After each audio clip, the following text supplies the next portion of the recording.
नमस्कार, good morning. मैं आपका दोस्त महीप सिंह राठौड़ एमएसआर पाठशाला में आपका स्वागत करता हूं। दोस्तों, आज मैं कुछ महत्वपूर्ण जानकारी आपसे साझा करूंगा।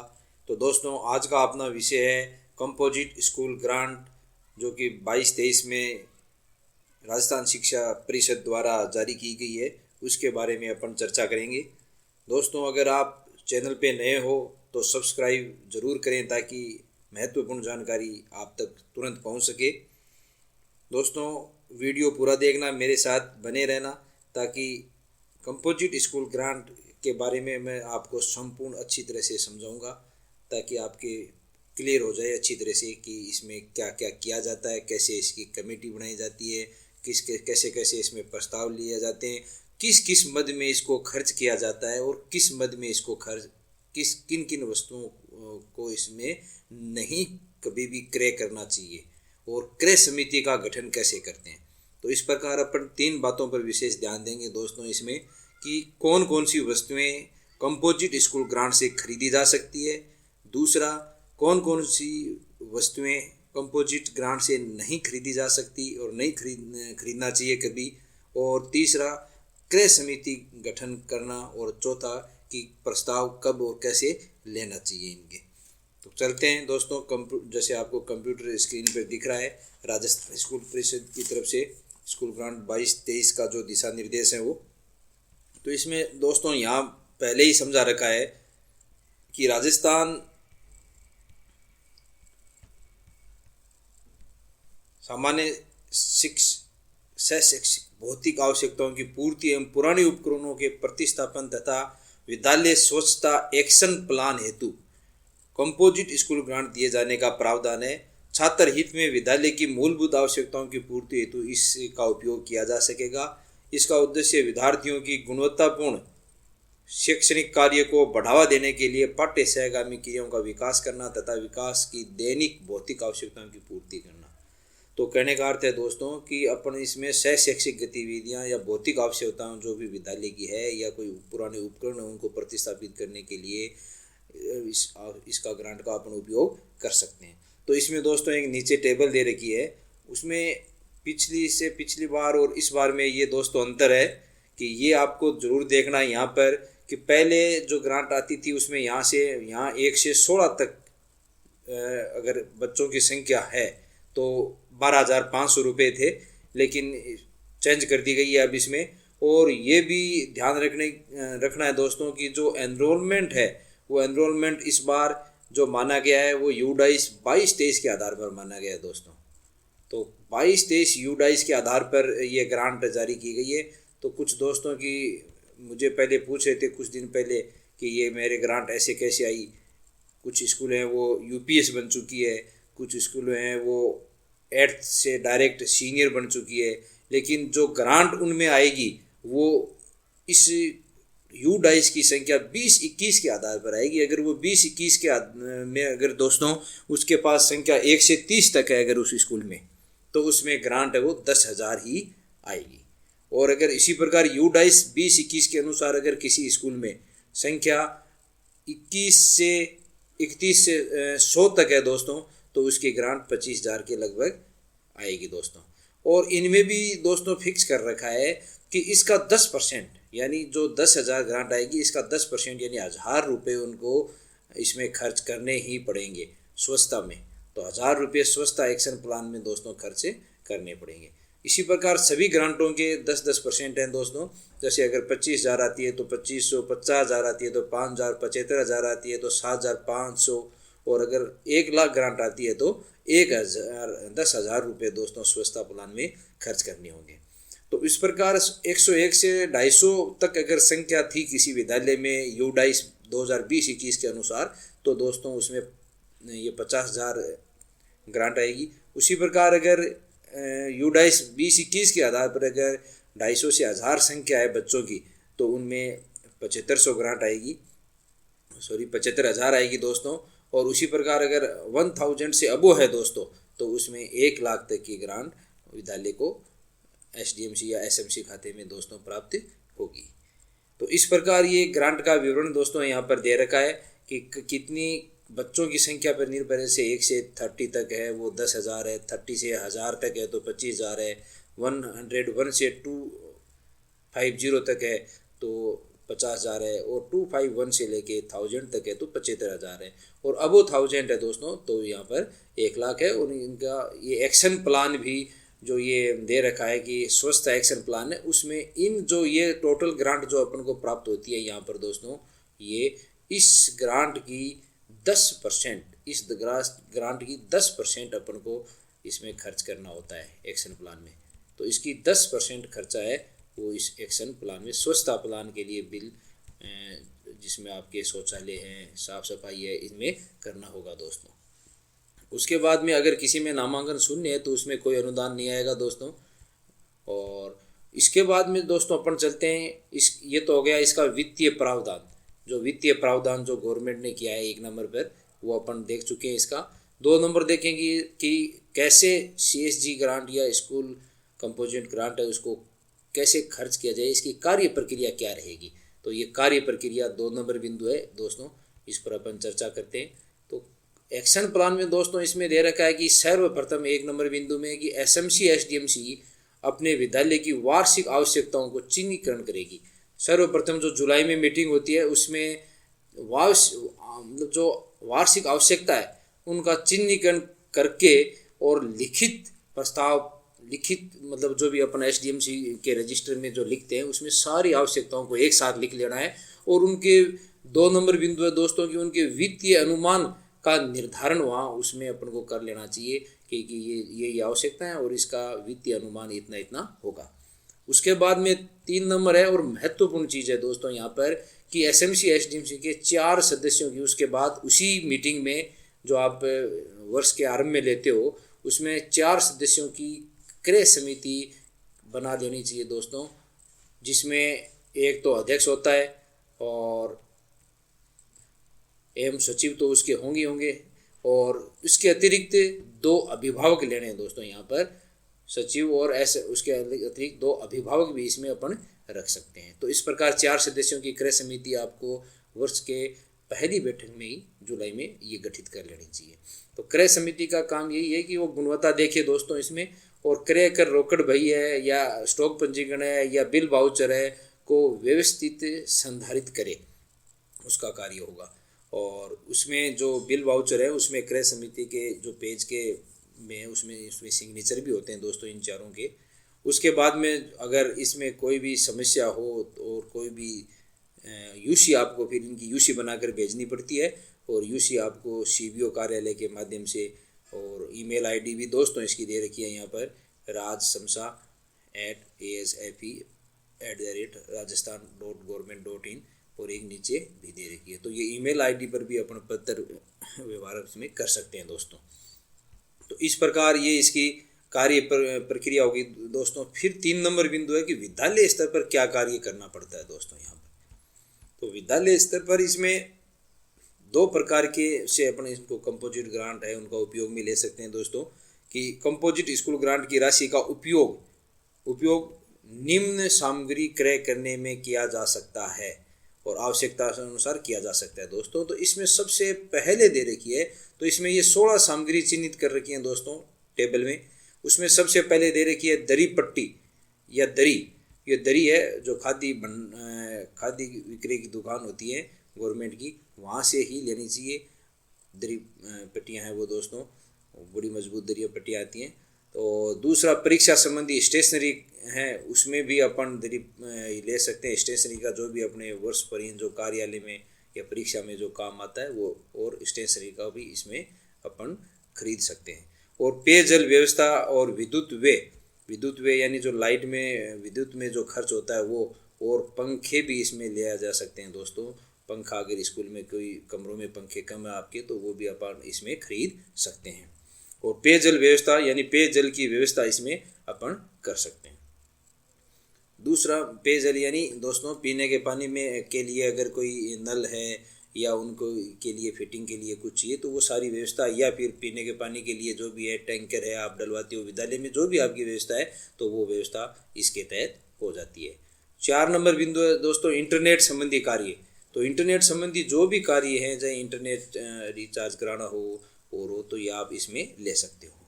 फिर 5 नंबर है प्रतियोगिताओं का आयोजन। जो अपन विद्यालय में प्रतियोगिताओं का आयोजन करते हैं, उनका आयोजन में जो खर्चा होता है वो इसमें अपन ले सकते हैं। खेल सामग्री है वो इसमें ले सकते हैं, परंतु आजकल इसमें नहीं लेना चाहिए दोस्तों खेल सामग्री के, क्योंकि अलग से स्पोर्ट्स ग्रांट है वो स्कूलों को दी जाती है। तो खेल संबंधी उपकरण है वो उसी में ही लेने चाहिए।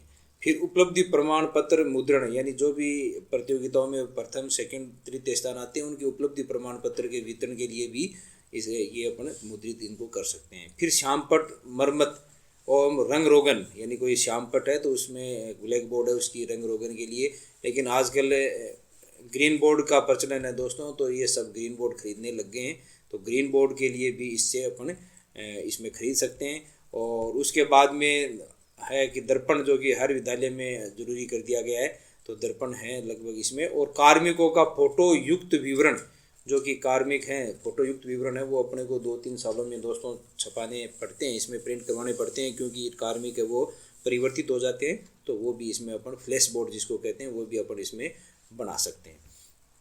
फिर 7 नंबर बिंदु है प्रयोगशाला संबंधी उपकरणों के रख रखाव के लिए, यानी प्रयोग में शाला में जो भी उपकरण है उनके रख रखाव या मरम्मत के लिए जो खर्चा होता है दोस्तों वो भी इसमें किया जा सकता है। और अन्य उपयोज्य सामग्री जैसे झाड़ू है, मटका, बाल्टी, मग आदि उपयोज्य सामग्री जो कि उपयोग में ली जाती है और खर्च हो जाती है, ऐसी सामग्री को भी इसमें ले सकते हैं दोस्तों। और 9 नंबर पॉइंट में लिखा है चौक डस्टर है, ये इसमें खरीद सकते हैं। फिर दैनिक समाचार पत्र जो कि हर विद्यालय में अनिवार्य है, तो उसका भी अपन इससे पेमेंट कर सकते हैं। फिर 11 नंबर पर है शिक्षण अधिगम सामग्री में उपयोग, यानी जो शिक्षण अधिगम सामग्री है जो में इसमें उपयोग में ले सकते हैं, उसमें अपन सीधा भी खरीद के ला सकते हैं दोस्तों। या शिक्षण अधिगम सामग्री अगर अपने विद्यालय स्तर पर बनाए तो उसके लिए जो सामग्री चाहिए वो भी अपन इसमें से ले सकते हैं। और छात्र हित में अन्य आवर्ती खर्च, यानी छात्र हित में दोस्तों अन्य आवर्ती खर्च का अर्थ है कि जो ऐसे खर्च जो कि अपने को बार बार छात्र हित में करने पड़ते हैं, जो कि स्थायी नहीं होने चाहिए, अस्थायी खर्चा जो कि छात्र हित में अपन कर सकते हैं वो इसमें करना चाहिए दोस्तों। CSG ग्रांट में स्थायी खर्चा, स्थायी चीज़ें नहीं लेनी चाहिए। ये अस्थायी आवर्ती खर्च, यानी बार बार जो खर्चा होता है और बार बार जिसकी आवर्ती होती है, पुनरावृत्ति होती है, ऐसे खर्चे इसमें अपन कर सकते हैं। फिर है अग्निशामक यंत्र जो कि अपने हर विद्यालय में है और ज़रूरी भी है, उसमें सिलेंडर में गैस भराने के लिए भी दोस्तों इसका उपयोग किया जाता है। फिर 14 नंबर बिंदु है शाला स्वास्थ्य कार्यक्रम में रेफर किए गए विद्यार्थियों को अस्पताल ले जाने का किराया। तो अस्पताल तक अगर कोई विद्यालय में ऐसी कोई कैजुअलिटी हो जाए दोस्तों कि बच्चा बीमार हो जाता है या ज़्यादा सीरियस हो जाए, तो उसको विद्यालय तक ले जाने के लिए भी इसमें अपन वे कर सकते हैं। फिर वार्षिक टूट फूट व मरम्मत के लिए दोस्तों, तो टूट फूट चूँकि विद्यालय काफ़ी पुरानी बिल्डिंगें होती हैं तो टूट फूट होती रहती है दोस्तों। और मरम्मत और सौंदर्यीकरण के लिए भी विद्यालय में समय समय पर आवश्यकता होती रहती है, तो वो भी इसमें अपन खर्च कर सकते हैं, चाहे वो विद्यालय भवन का हो, शौचालय का हो या मूत्रालय का हो या अन्य व्यवस्थाएं कोई हो। और 16 नंबर बिंदु है दोस्तों विद्यालय के अक्रियाशील उपकरणों के प्रतिस्थापन हेतु, यानी अगर उपकरण है खराब हो गया, अक्रियाशील है और अपन को आवश्यकता है, जैसे चाहे विज्ञान किट ले लो आप या गणित किट ले लो, या चाहे और कोई भी उपकरण है उसमें चाहे सूक्ष्मदर्शी है तो खराब हो गया हो, तो और केमिकल्स हैं वो खराब हो गए हों, तो इनको आप प्रतिस्थापित कर सकते हैं। उसके बाद में दोस्तों यहाँ पर दे रखा है विद्यालय स्वच्छता एक्शन प्लान, जो कि हर राशि का 10% है। हर राशि का 10% विद्यालय इस स्वच्छता एक्शन प्लान में खर्च करने का आदेश है। तो इसके तहत क्या क्या किया जा सकता है, इसमें भी दोस्तों आपके 11 बिंदु यहाँ पर दे रखे हैं। तो यहाँ पर है कि विद्यालय के शौचालय व मूत्रालयों, विद्यालय के शौचालय व मूत्रालयों का नियमित उपयोग या रख रखाव, यानी उनके साफ सफाई के में जो खर्चा होता है वो इसमें ले सकते हैं। और नियमित उपयोग एवं रख रखाव के लिए जो भी खर्चा होता है, और शौचालय व मूत्रालय की साफ सफाई एवं सफाई हेतु वांछित सामग्री जैसे चाहे ब्रश हो, एसिड हो, टॉयलेट क्लीनर हो आदि क्रय करने के लिए भी इसमें अपन खरीद सकते हैं दोस्तों। फिर शौचालय मूत्रालय की माइनर रिपेयरिंग, अगर दोस्तों माइनर रिपेयरिंग करानी हो किनकी शौचालय व मूत्रालय की, तो भी इस 10% राशि में अपन इसको खर्च किया जा सकता है। शौचालय मूत्रालय के में रनिंग वाटर सुविधा, अगर पानी की सुविधा नहीं है उनमें डायरेक्ट आने की, तो रनिंग वाटर की सुविधा के लिए भी इसमें टंकी रखाने के लिए इसका उपयोग किया जा सकता है। फिर बालिका शौचालय के साथ डिस्पेंसरी एवं इंसिनेशन, यानी जो कि बालिका शौचालय है उसमें भी अपन इसमें जनरेटर रिपेयर के लिए भी जो है होती है, उसमें भी वे अपन खर्चे कर सकते हैं दोस्तों। और बेकार पानी तथा सूखे कचरे के निस्तारण की व्यवस्था अगर अपन को करनी है, जैसे बेकार पानी पड़ा है उसका कैसे अपन बाहर निकाला जाए, कैसे क्या व्यवस्था की जाए, और सूखा जो कचरा उसका निस्तारण कैसे करें, तो इसके लिए भी इसका उपयोग दोस्तों किया जा सकता है। फिर कक्षों एवं विद्यालय परिसर जो होता है उसमें कचरा पात्र क्रय करने के लिए दोस्तों, कचरा पात्र क्रय करने के लिए भी इसको स्वच्छता राशि है जो 10% है CHG में, उसका उपयोग किया जा सकता है। पेयजल स्रोत की रिपेयरिंग कराने के लिए, अगर पेयजल स्रोत पहले से है खराब हो गया है तो उसकी रिपेयरिंग कराने के लिए इसका उपयोग किया जा सकता है। फिर सैनिटाइजर लेने में, साबुन लेने में भी इसका उपयोग किया जा सकता है दोस्तों। फिर 11 नंबर बिंदु में दे रखा है दोस्तों कि परिषद कार्यालय आदेश क्रमांक राष्ट्रपति के अनुसार कोविड-19 के बचाव हेतु सुरक्षा एवं स्वास्थ्य पर राशि व्यय करना सुनिश्चित करें। यानी स्वास्थ्य कोविड-19 के बचाव हेतु सुरक्षा एवं स्वच्छता पर भी इसमें राशि खर्च की जा सकती है। और दोस्तों ये विद्यार्थियों के हाथ धोने के लिए साबुन आदि की व्यवस्था में भी इसका अपन 10% राशि जो अपन को गवर्नमेंट देती है, उस 10% राशि को इसमें खर्च अपन दोस्तों कर सकते हैं। तो इस 10% राशि के लिए ये दोस्तों 11 बिंदु दे रखे हैं। इन 11 बिंदुओं में से जो भी आपको जिसकी आवश्यकता हो उस आधार पर इसमें खर्च किया जा सकता है। इसके अलावा राशि का उपयोग किया नहीं जा सकता। अति आवश्यक होने पर परिषद की पूर्व अनुमति लेनी दोस्तों जरूरी है। उसके बाद में कंपोजिट राशि में क्या नहीं किया जा सकता दोस्तों, तो ये बड़ा ही महत्वपूर्ण है कि कंपोजिट जो स्कूल ग्रांट राशि है उसमें इन चीज़ों पर खर्चा कभी भी नहीं करना चाहिए। ये बहुत ही महत्वपूर्ण है दोस्तों, इनमें कभी भी खर्चा नहीं करना चाहिए। जैसे फर्नीचर क्रय तो कभी भी नहीं करना चाहिए, चाहे वो फर्नीचर छात्र के लिए हो या प्रधान अध्यापक कक्ष के लिए हो या स्टाफ रूम के लिए हो, कभी नहीं करना चाहिए। और उसी प्रकार उत्सव मनाना, कोई भी उत्सव मनाने में या उत्सव आयोजन के फोटो खिंचवाने में इसमें खर्चा नहीं करना चाहिए। और जलपान आदि पर भी इसमें खर्चा दोस्तों कभी नहीं करना चाहिए। तो ये 3 बिंदु हैं जिन पर CSG में कभी भी इस 3 मदों में इन 3 वस्तुओं पर खरीदने में खर्चा कभी भी वे नहीं करना चाहिए दोस्तों। उसके बाद में ध्यान देने योग्य बिंदु है कि ये तो परिषद के अनुसार खरीदना चाहिए, नियमों के अनुसार इसमें काफ़ी बिंदु दे रखे हैं। और विद्यालय अवलोकन अधिकारी अवलोकन के दौरान कंपोजिट स्कूल ग्रांट के सार्थक उपयोग का भी अवलोकन करें। और ICT लैब को प्राथमिकता से क्रियाशील बनाना है दोस्तों, तो इसको क्रियाशील बनाए रखना चाहिए ICT लैब को। और इसमें ये उसके बाद में दोस्तों यहाँ पर CBO के दायित्व ये दे रखे हैं। ये मैंने फिर इसमें लेखा संबंधी बिंदु भी दोस्तों दे रखे हैं कि क्या क्या बिंदुओं का ध्यान रखना चाहिए लिखने में। तो इस मद में निर्धारित बजट सीमा से अधिक व्यय नहीं किया जाए दोस्तों, क्योंकि अधिक से व्यय किया जाएगा तो आपके विरुद्ध अनुशासनात्मक कार्रवाई हो सकती है प्रस्तावित।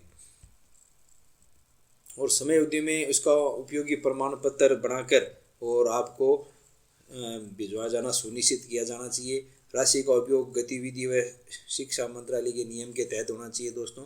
तो इस प्रकार मैंने आपको CSG ग्रांट की राशि कहाँ कहाँ खर्च करनी चाहिए, कहाँ नहीं करनी चाहिए खर्च, और कैसे उसमें क्रय के नियम हैं दोस्तों, मैंने आपको विस्तार से समझाए 4-5 सभी चीज़ें। और उसके बाद में भी अगर कहीं कोई दिक्कत हो तो आप कमेंट्स बॉक्स में मेरे को लिख के आप इसमें मेरे से पूछ सकते हो दोस्तों।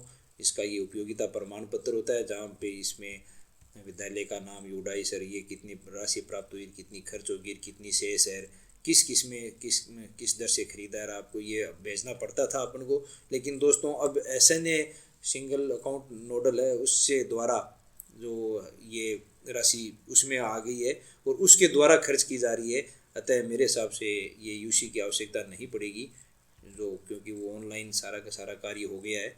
लेकिन इसका ज्ञान दोस्तों होना ज़रूरी है कि अपन इसमें से क्या क्या चीज़ें खरीद सकते हैं, क्या क्या चीज़ें नहीं खरीद सकते, क्या क्या वस्तुएं इसमें क्रय कर सकते हैं, क्या वस्तुएं क्रय इसमें नहीं करनी चाहिए, और कैसे समिति का गठन करना चाहिए, क्रय समिति का गठन करना चाहिए, और ये बिल बाउचर और स्टॉक रजिस्टर में कैसे मेंटेन करना है, क्या करना है, ये संपूर्ण जानकारी दोस्तों आपको होनी चाहिए।